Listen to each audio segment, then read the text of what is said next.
कौन है ये प्रेमानंद महाराज? इतना बड़ा युवा, इतनी संख्या में युवा उनके पास क्यों जा रहा है? अगर आज इंटरनेट खोल दो, इंस्टा खोल दो, व्हाट्सएप खोल दो, या फिर यूट्यूब खोल दो, या फिर आप फेसबुक खोल दो, ट्विटर खोल दो, जो सोशल मीडिया है उस हर किसी पे, हर जगह पे युवा जा रहा है प्रेमानंद महाराज के पास। कौन है ये महाराज, या फिर क्या ऐसा उनके पास है अलग कि देश का युवा पूरे विराट कोहली से लेके अनुष्का शर्मा से लेके सभी मतलब जन सामान्यों तक जो लोग हैं वो दौड़े जा रहे हैं कि नहीं नहीं, प्रेमानंद महाराज जी का ये कहना है, प्रेमानंद महाराज जी का वो कहना है। तो कौन है ये प्रेमानंद जी महाराज? आज इस वीडियो में मैं डिकोडिंग करने की कोशिश करूँगा प्रेमानंद महाराज जी के बारे में। बड़ी संख्या में आज यूथ प्रेमानंद महाराज के पास जा रहा है। इसके कुछ रीज़न्स हैं, मैं एक एक करके आपको सभी रीज़न बताऊंगा। इसी वीडियो में बताऊंगा कि क्या रीज़न है कि यूथ इतनी बड़ी संख्या में उनके पास जा रहा है। तो सबसे बड़ा रीज़न मुझे जो लगता है वो है कि प्रेमानंद महाराज जी, मैं किसी और बाबा से उनकी कंपैरिजन नहीं करना चाहूँगा, लेकिन प्रेमानंद महाराज जी के पास ना तो कोई आपको देने के लिए कोई भभूति है, या कोई आपके पास यंत्र है, या फिर आपके पास कोई फ़ोटो लेना है आपको उनका, या फिर आप प्रेमानंद जी महाराज कह रहे हैं कि मेरा नाम जपो या फिर कुछ जपो, जो ट्रेडिशनल वे में बचपन से हम देखते आए कि किसी बाबा के अगर आप अनुयायी हो जाते हो तो वो जो कहेंगे वो आपको करना है, या फिर वो जो माला देंगे वो आपको पहननी है, वो जो फ़ोटो देंगे वो आपको लगाना है, या फिर वो जो चीज़ बेच रहे हैं, I am sorry but actually यही है कि वो जो चीज़ बेच रहे हैं वो हमें लेनी होती है। तो इस तरह से आपकी भक्ति बढ़ी जाती है। बट इन प्रेमानंद महाराज जी की केस में, या फिर इस केस में ये कहूँगा, ना तो उनका कोई आप दान के लिए कुछ है, ना तो वो कहते कि हमें डोनेशन दो, ना तो वो कहते कि मेरी फ़ोटो लो, या फिर मेरे द्वारा बेची गई चीज़ लो, या तो मेरे द्वारा बेची गई गीता ले लो, या तो मेरे द्वारा आप नाम जप ले लो, या फिर आप मैं बताऊंगा वही करो। ये सारी चीज़ें जो मतलब एक क्या कह सकते हैं, एक आश्रम की तरह या फिर एक चैरिटी की तरह जो रन होती है, उसमें से कोई भी चीज़ प्रेमानंद महाराज जी के पास नहीं है, या फिर जितना भी मेरा रिसर्च है उसमें तो मुझे कहीं नहीं मिली। ना तो वो कुछ बेच रहे हैं, ना तो वो कुछ खरीद रहे हैं, ना तो वो आपसे कुछ उम्मीद कर रहे हैं। उनकी बस एक ही उम्मीद है कि आप नाम जप करते रहो, जो भी आपको मतलब राधा राधा नाम जपना है, या फिर आपको जैसे उन्होंने बहुत सारे एग्जाम्पल्स में बताया कि जो शिव जी को मानते हो सांब सदा शिव बोले। तो ये चीज़ उन्हें और बाबाओं से, या फिर बाकी जो ट्रेडिशनल वे में या फिर बचपन से हम देखते आ रहे हैं उनसे अलग कर देती है। तो ये सबसे बड़ा रीज़न है युवा बाबा की तरफ या फिर प्रेमानंद महाराज की तरफ क्यों जा रहा है उसका। इसमें प्रेमानंद महाराज जी की दूसरी बात आती है कि किसी भी तरह का वीआईपी कल्चर नहीं है। मतलब अक्सर हम देखते हैं कि जो आश्रम होते हैं या फिर जो महाराज जी होते हैं, जो बाबा जी होते हैं, तो इनकी यहाँ पे वीआईपी कल्चर चलता है। हम चाहे हम इनकार करें इस चीज़ का या फिर हम स्वीकार करें, लेकिन वीआईपी कल्चर तो होता है, हर आश्रम में होता है। कहाँ पे कहीं पे कमी होता है, कहीं पे ज़्यादा होता है, लेकिन प्रेमानंद महाराज जी के पास या फिर उनके आश्रम में या फिर उनकी जो एकांतिक वार्तालाप है, तो उसमें वो सबको एक तरह से ट्रीट करते हैं। मेरे जैसे जो भी अब युवा है या फिर जो भी ये सोच रखते हैं, तो उनको ये चीज़ बहुत भाती है कि डिस्क्रिमिनेशन नहीं है किसी भी तरह का, कि कोई सेलिब्रिटी है इसलिए उसे आगे बिठा दिया, या फिर सेलिब्रिटी है इसलिए उसे सबसे पहले दर्शन मिल गया, या फिर सेलिब्रिटी है तो बाबा जी ने उसे अकेले में जाके बात की, या फिर सेलिब्रिटी है इसलिए उसे बाबा जी को छूने का मौका मिला। ऐसी कोई चीज़ नहीं होती वहाँ पे। जो शिष्य है वही सब कुछ हैंडल करेंगे। आपको ज़्यादा से ज़्यादा जो चुन्नी ओढ़ी जाएगी उतना ही है, लेकिन मुझे नहीं लगता कि उसमें किसी को डिस्क्रिमिनेशन वाली भावना आती होगी, क्योंकि प्रेमानंद महाराज जी खुद एक सिद्ध पुरुष है। तो उनका दर्शन करना ही खुद को पवित्र करने जैसा है। तो उनसे बात करने का मौका मिल जाए तो उस पर तो मतलब बहुत बड़ी बात हो गई फिर तो ये। तो ये चीज़ है कि और बाबाओं से या फिर जो ट्रेडिशनल बाबाज या फिर जो पुराने बचपन से हम देखते आए उनसे अलग करती है प्रेमानंद जी को, कि वो किसी भी तरह का सेलिब्रिटी कल्चर या फिर वीआईपी कल्चर फॉलो नहीं करते। तो और ये बहुत बड़ी चीज़ है, अगर मैं कहूँ तो एक तरह से देखने में नज़रिया बदल देती है ये चीज़।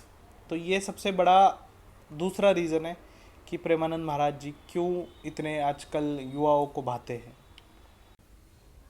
तीसरा रीज़न मुझे ऐसा लगता है कि वो जिस भाषा में बात करते हैं, जितनी सरलता से अपनी बात रखते हैं, तो जो भी चीज़ है उन्होंने मतलब भगवान की कही हो या फिर किसी भक्त ने या फिर किसी साधक ने पूछी हुई कोई प्रश्न हो, तो उसका जो उत्तर देते हैं वो, जैसे कि कोई क्वेश्चन पूछ रहा है और उसका जो आंसर है वो बड़े आसान शब्दों में या फिर सरल भाषा में देते हैं ताकि सबकी समझ में आए।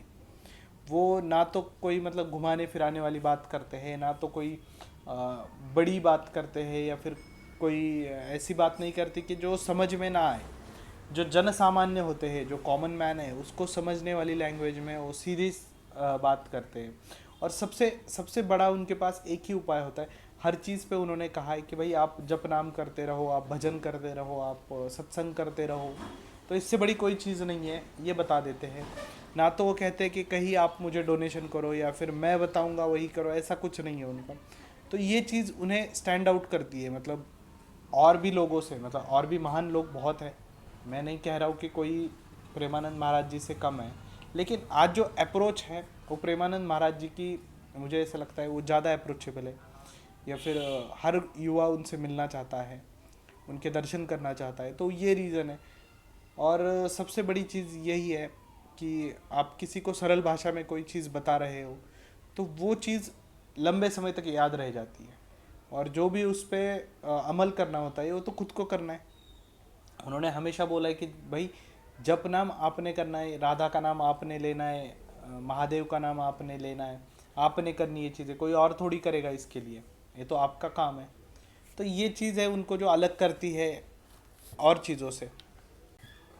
एक और चीज़ उनकी जो मतलब मैंने नोटिस की कि उनका शिष्य बनना बहुत आसान चीज़ नहीं है। आप मन ही मन में उनके शिष्य बन जाओ वो बहुत अच्छी बात है, उन्होंने तो बोल रखा है, लेकिन जो उनके आसपास वाले शिष्य है वो बनना आसान चीज़ नहीं है।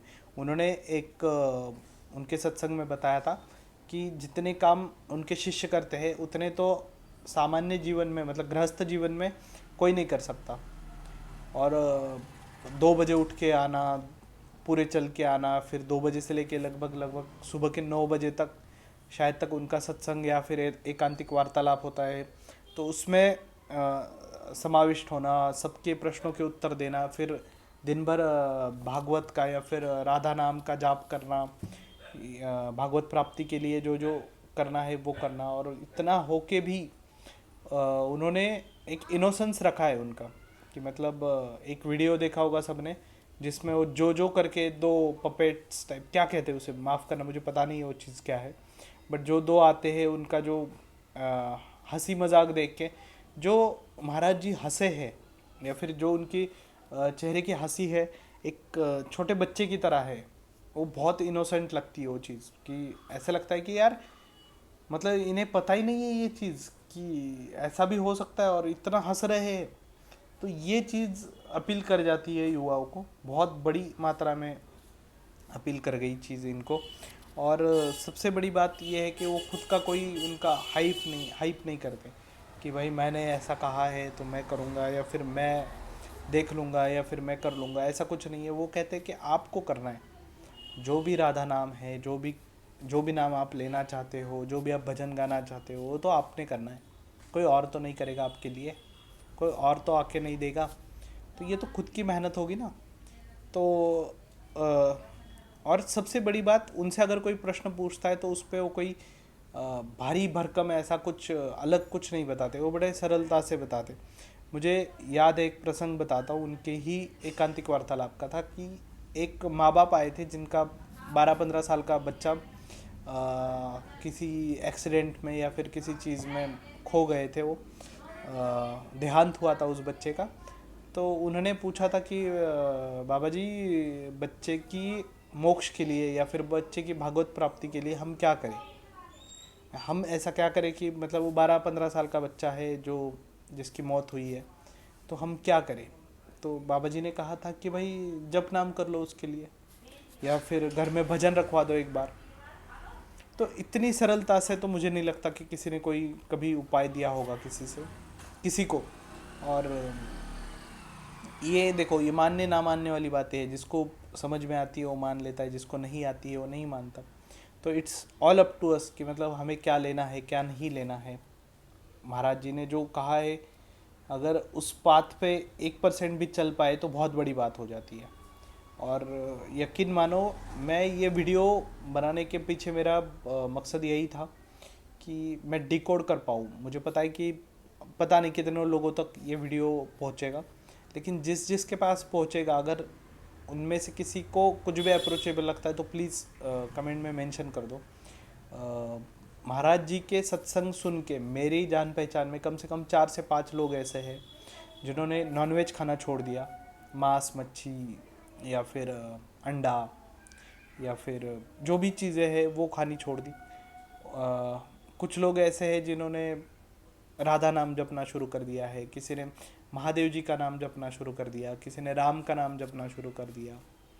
और मैं मानता हूँ कि मेरी उम्र के, मतलब जो 25 से 30 साल के बीच के लोग हैं, या फिर जो युवा है आज की जनरेशन का, तो वो अगर जप नाम के पीछे लगा हुआ है या फिर भागवत के पीछे लगा हुआ है, और उसका रीज़न अगर प्रेमानंद महाराज जी है, और भी लोग हैं बिल्कुल है, लेकिन अगर ये कर पा रहे हो तो इससे बड़ा कुछ बड़ा इन्फ्लुएंस नहीं है आज की जनरेशन में, इससे बड़ा कोई इन्फ्लुएंसर नहीं है। और जितने भी सेलिब्रिटी आते हो या फिर जितने भी नॉर्मल लोग आते हो, सब उनसे कुछ ना कुछ पूछते हैं। और वो जब भी पूछते हैं तो ऐसा लगता है कि यार ये तो मेरे मन की बात पूछ रहे हैं, मतलब तो पता नहीं क्या जादू है। मैं खुद मानता हूँ कि वो सामान्य इंसान है, मैं नहीं मानता कि वो किसी भगवान का अवतार है। मेरी मेरी सीधी सोच है। लेकिन उनमें उन्होंने जो भी भगवान प्राप्ति कर लिया, फिर जिन्होंने जितना भी उन्होंने, मैं मानता हूँ कि जितने दृष्टांत उन्हें मिले होंगे, अगर उनके बताई राह पे हम 1% भी चल पाए तो इससे बड़ी बात कोई नहीं होगी। तो मैंने कोशिश की है कि इस वीडियो में मैं कुछ बातें रख पाऊँ, 2-4 मेरी। मैं अक्सर अब प्राण भैरव हिंदी पे आऊँगा, और जो भी मुझे चीज़ें लगती है वो मैं बताऊँगा। वैसे प्राण भैरव मराठी में मेरा चैनल है, प्राण भैरव करके, तो वहाँ पे मैं बाकी बातें करता हूँ। लेकिन अब जो पैन इंडिया या फिर हिंदी की बातें होंगी, और प्राण भैरव हिंदी पे होंगी अब से। तो मिलते रहेंगे, तब तक के लिए हर हर महादेव।